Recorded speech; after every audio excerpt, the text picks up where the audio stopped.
우리가 함께 보실 말씀은 열왕기상 3장 4절부터 15절의 말씀입니다. 열왕기상 3장 4절부터 15절의 말씀입니다. 자, 앞에 나와 있는 화면과 혹은 여러분들 휴대폰 어플을 통해서 확인해 주시면 감사하겠습니다. 네, 다 찾으신 줄로 알고 우리가 모두 함께 읽도록 하겠습니다. 시작. 이에 왕이 제사하러 기브온에 가니 거기 산당이 큼이라. 솔로몬이 그 제단에 1000번제를 드렸더니 기브온에서 밤에 여호와께서 솔로몬의 꿈에 나타나시니라. 하나님이 이르시되 내가 내게 무엇을 줄꼬 너는 구하라.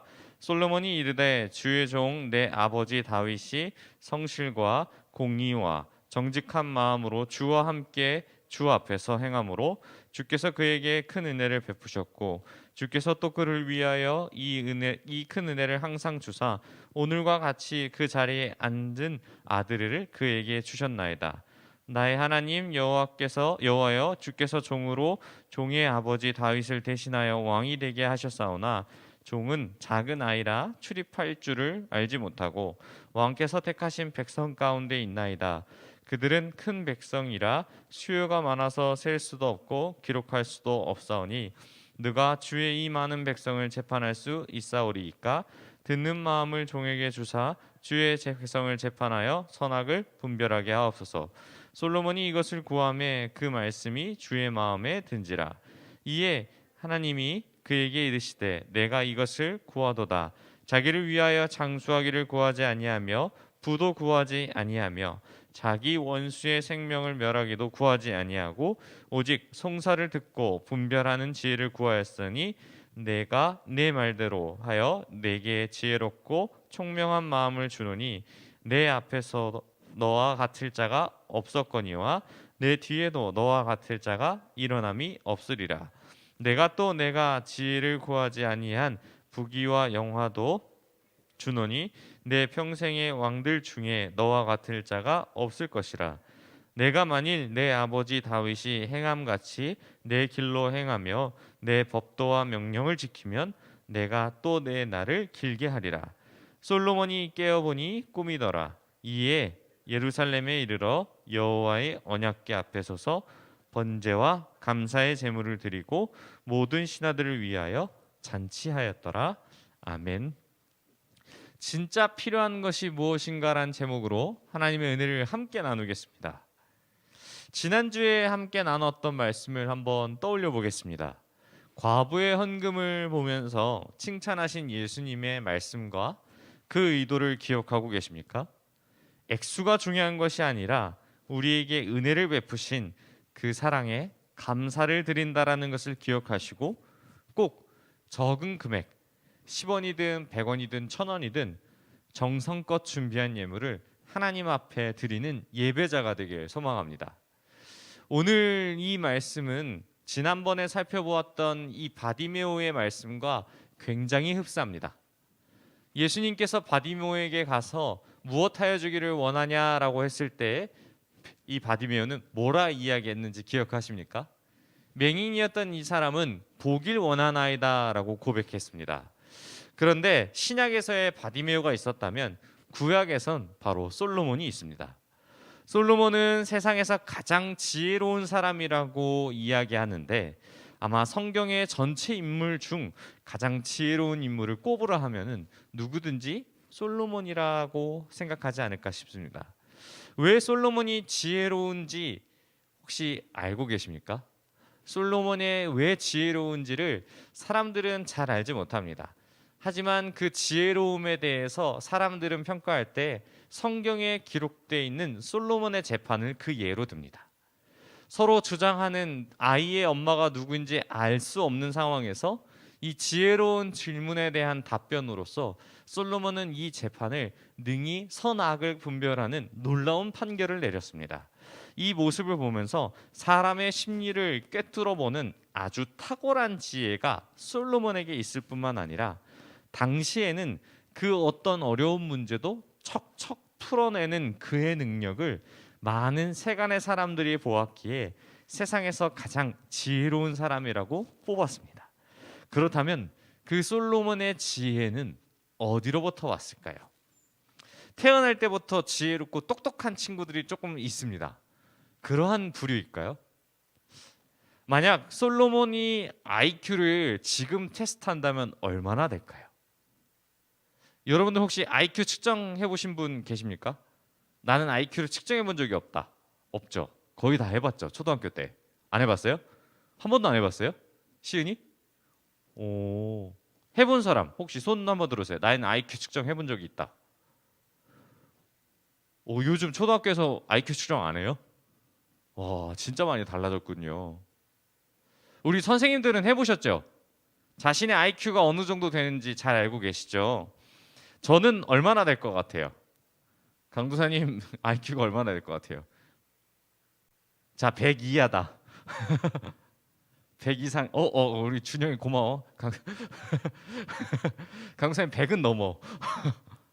자, 그렇다면 솔로몬이 만약에 지혜를 측정한다면 솔로몬의 IQ가 어떻게 됐을까라는 생각이 했는데 참 쉽지 않습니다.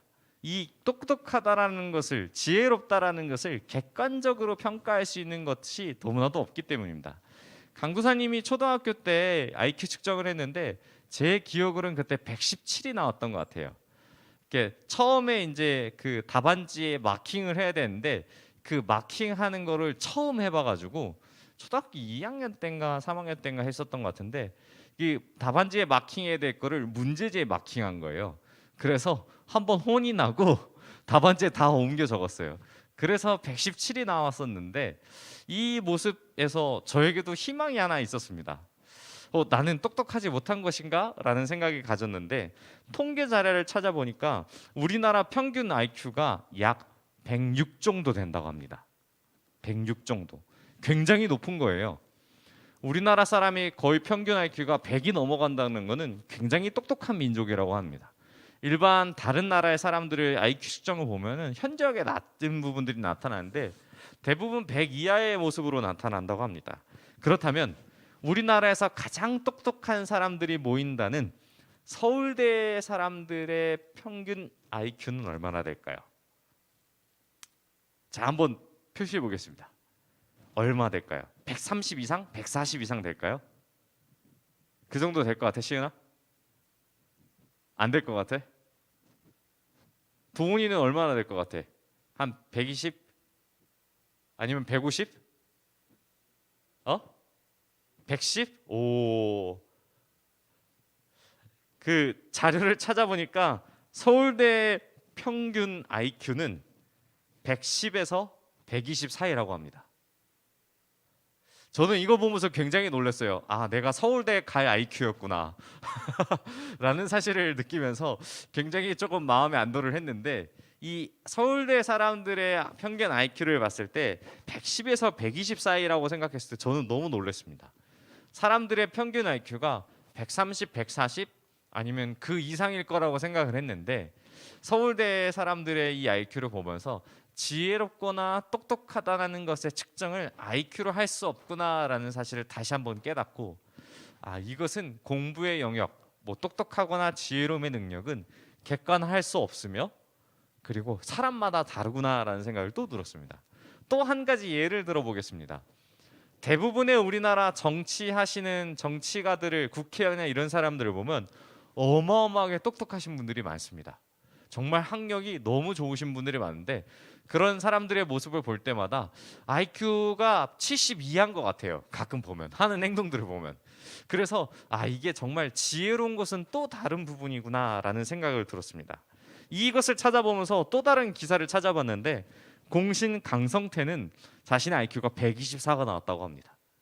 여러분들 공부를 잘하거나 어떠한 똑똑함의 그 척도가 여러분은 사실상 그 자기의 머리를 탓하면은 이거는 좀 잘못된 것이라고 할 수 있습니다. 노력을 안 한 거지 공부를 머리가 나빠서 하는 건 아닙니다. 물론 개 중에 특별한 친구가 있는데 이 지혜로움은 또 다른 문제이기도 합니다. 참 완벽한 것은 없습니다. 그렇다면 정말로 지혜롭다라는 것은 무엇일까요? 성경에서는 이 지혜로운 사람에 대한 공통점이 있습니다. 그것은 무엇이냐면 바로 하나님을 가까이 했다라는 것입니다. 지혜롭다고 평가하는 세간의 모든 성경에 기록된 사람들은 하나님을 가까이 한 사람들입니다. 곧 자신의 똑똑함과 어떤 지혜로움을 나타내는 것에 힘을 쓴 것이 아니라 하나님을 가까이 했고, 솔로몬 역시도 하나님을 가까이 했던 사람 중에 한 사람이라는 것입니다. 솔로몬은 자신이 왕이 된 이후 가장 힘썼던 것이 있는데, 바로 오늘 말씀을 살펴보면 솔로몬은 하나님께 예배하는 것에 가장 힘을 썼다라는 사실을 잘 알 수 있습니다. 우리 4절 말씀을 한번 볼까요? 4절 말씀을 보면 이에 왕이 제사하러 기브온에 올라가니 거기는 산당이 큼이라 솔로몬이 그 제단에 1천 번제를 드렸더니. 아멘. 이 솔로몬이 드렸던 이 제사는 1천 번제라고 하는 그러한 이야기가 있습니다. 이 정말 1000번의 제사를 드렸다라는 것이 아니라 많은 수의 양의 제물을 드렸다고 해서 1,000마리의 양에 되는 제사를 드렸다고 해서 1천 번제라고 이야기합니다. 그런데 이 제사에 대한 부분을 조금 잘 살펴보면 산당이 크기 때문에 많은 양의 제물을 드렸던 그러한 제사의 장소이고, 또 중요한 것이 하나 더 있습니다. 왕인데 제사를 먼저 드려갔다라는 사실이 기록되어 있습니다. 솔로몬은 하나님을 가까이 하는 방법의 첫 번째가 무엇이냐면 바로 예배를 드리는 것에 힘썼다라는 것입니다. 하나님을 가까이 하려면 가장 먼저 예배하는 것에 힘썼어야 됐습니다. 세상적인 방법으로 지혜로운 왕이라 불리는 사람들은 왕과 왕의 그 왕이 교체되던 순간에 자신의 뜻에 반하는 사람들을 모두 숙청하는 일을 벌였습니다. 그래야지 자신의 왕권이 탄탄하며 왕으로서의 권리와 이런 것들을 잘 행사할 수 있기 때문에 많은 사람들을 숙청하는 일에 힘을 썼는데, 솔로몬은 왕이 된 이후 하나님께 예배하는 것을 가장 먼저 힘씁니다. 그래서 기브온 산당에 올라 1000마리나 되는 많은 예물을 정성껏 드리기도 했으며, 무엇보다 하나님께 예배하는 것에 최선을 다했습니다. 여기서 1000마리에 해당하는 제사를 드렸다는 것은 솔로몬의 개인 예물, 개인 소유를 하나님께 드린 것이 아니라 공적인 예배 가운데 드려진 나라의 예배를 주관했다라는 것을 잘 알 수 있어요. 이후에 솔로몬이 기록된 성경의 말씀을 보면 성전을 봉헌하거나 이럴 때 수천 마리의 수만 마리의 예물을 드리는 모습을 보면서 이거는 솔로몬의 개인 재산을 하나님께 예물을 드린 것이 아니라 공적인 예배였구나라는 사실을 깨달을 수 있습니다. 그래서 기브온 산당에 올라서 정성껏 하나님께 예물을 드리며 예배하니 하나님은 이 모습을 보시고 기뻐하시면서 꿈에 나타나셔서 말씀하십니다. 우리 5절 말씀을 함께 읽겠습니다. 시작. 기브온에서 밤에 여호와께서 솔로몬의 꿈에 나타나시니라. 하나님이 이르시되 내가 내게 무엇을 줄고 너는 구하라. 만약에 여러분들이 하나님께서 꿈에 나타나서 무엇을 줄까 하면은 어떻게 생각하겠습니까? 자신이 솔로몬과 같은 왕이라고 생각하면은 무엇을 달라고 하겠습니까? 내가 소유할 수 있는 많은 부를 달라고 할 수도 있고, 내가 소유할 수 있는 권력 달 수도 있고, 내가 소유할 수 있는 가장 건강한 건강을 달랄 수도 있습니다. 뿐만 아니라 절대적으로 패배할 수 없는 군대를 달라고 할 수도 있고요. 왕으로서의 역할을 수행함에 있어서 자신의 안위와 이것을 지키기 위해서 하나님께 구할 수도 있습니다. 그런데 솔로몬은 하나님을 가까이 하는 사람이라서, 그리고 하나님의 뜻이 어디에 있는지를 분명히 아는 사람이었습니다. 왕으로서 이 솔로몬이 하나님의 종으로 부름받았다는 사실을 인식하고, 하나님께서 이런 이야기를 하셨을 때 솔로몬이 구했던 것이 무엇이냐면 작은 아이라고 자신을 낮추며 하나님의 백성들을 재판하며 잘 판결할 수 있도록 듣는 마음과 선악을 분별할 수 있는 것을 달라고 간구합니다. 당시의 왕들은 재판할 수 있는 권한이 왕에게 있습니다. 생사 여타를 왕에게 물어보는데 이 왕은 왕으로서의 역할을 잘 수행하기 위해서, 하나님께서 부여받은 이 왕권을 잘 수행하기 위해서 이 솔로몬은 하나님께 듣는 마음과 선악을 분별해달라는 그러한 것을 달라고 했던 것입니다. 솔로몬의 생각과 이 모든 것은 한 번에 일어난 것이 아니라 은연중에 갖고 있었던 기도 제목이 아닐까라는 생각이 듭니다. 세상의 많은 사람들이 그 어떤 소망하는 것을 단번에 즉석적으로 생각해서 대답할 수 있는 사람들은 흔치 않습니다. 솔로몬은 평생토록 자신이 왕이 되기 이전부터, 왕이 된 이후부터 하나님의 나라를 잘 다스릴 수 있는 방법을 찾기 위해서 끊임없이 기도했던 그러한 기도 제목 중에 하나일 것입니다. 그래서 솔로몬의 생각을 하나님께 말씀드렸을 때 하나님은 이것을 너무나도 마음에 드시면서 이것을 감사한 마음으로써 이뿐만 아니라 다른 것들을 주셨습니다.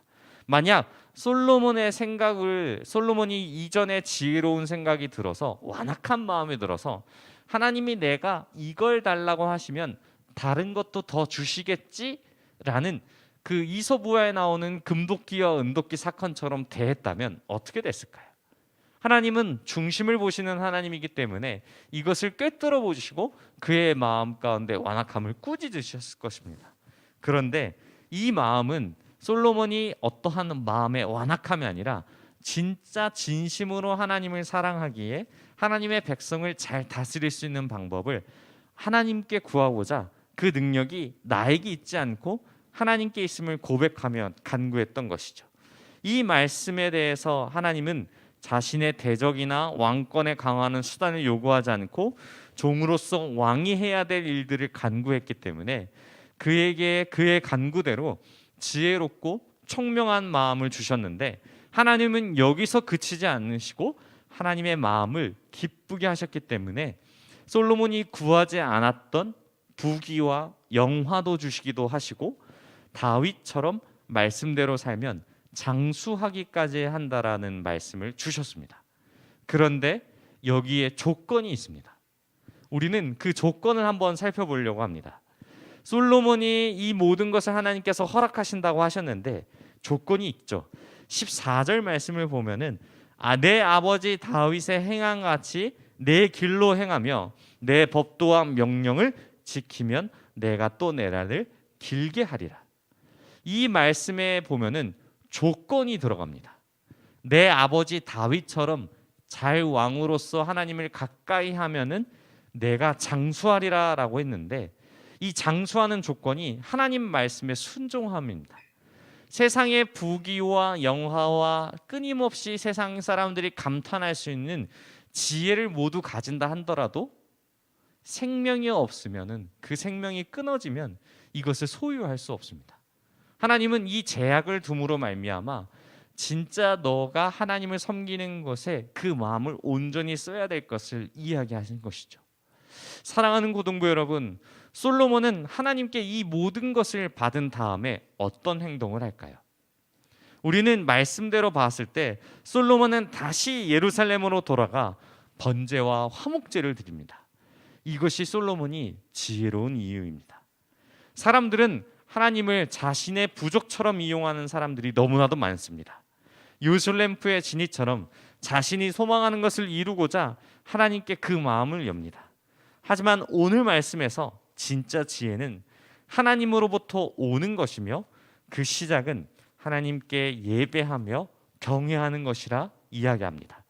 솔로몬은 열왕기상에서 기록되지 않았지만 자신이 쓴 시편, 잠언, 전도서에서 뭐라고 이야기하냐면 지혜는 하나님을 경외하는 것이라 이야기합니다. 지식은 하나님을 경외하는 것이라 정의합니다. 그래서 하나님을 경외하는 마음을 알았기에 세상 모든 것이 헛되고 헛되담을 이야기하면서 정말 중요한 것, 하나님을 사랑하며 하나님을 가까이하며 하나님을 예배하는 것이 가장 지혜와 지식의 근본임을 이야기하고 있는 것입니다. 사랑하는 고등부 여러분, 여러분들에게 진짜 필요한 것이 무엇일까요? 여러분의 진짜 필요한 것이 무엇일까요? 학생으로서 지혜와 공부를 잘할 수 있는 비결은 너무나도 필요합니다. 하지만 그 이전에 여러분들이 진짜 해야 될 것은 진심으로 전심으로 하나님께 나아가고자 하는 마음입니다. 두려운 마음으로 감사한 마음으로 날마다 하나님께 예배하는 것, 말씀과 기도를 하며 하나님께 가까이 나아갈 때 하나님은 이 모든 것을 더하여 주신다고 말씀하셨습니다. 예수님은 기도할 때 이렇게 말씀하셨습니다. 그런즉 너희는 먼저 그 나라와 그 의를 구하라. 그리하면 이 모든 것을 너희에게 더하시리라. 아멘. 먼저 주의 나라와 그의 의를 구하면 이 모든 것을 더하여 주시는 주님께 평생을 예배하며 중심을 잃지 않는 저와 여러분이 되시길 바랍니다. 우리 들은 말씀을 생각하며 함께 기도하겠습니다. 하나님 아버지, 붙잡아 주시옵소서. 연약한 나의 마음 가운데 예배하는 것을 최우선순위에 놓을 수 있는 마음을 허락하시고 주님을 가까이 하는 솔로몬과 같은 지혜로운 사람이 되게 해달라고 우리 들은 말씀을 생각하며 주여 한번 부르시고 통성으로 함께 기도하겠습니다. 주여.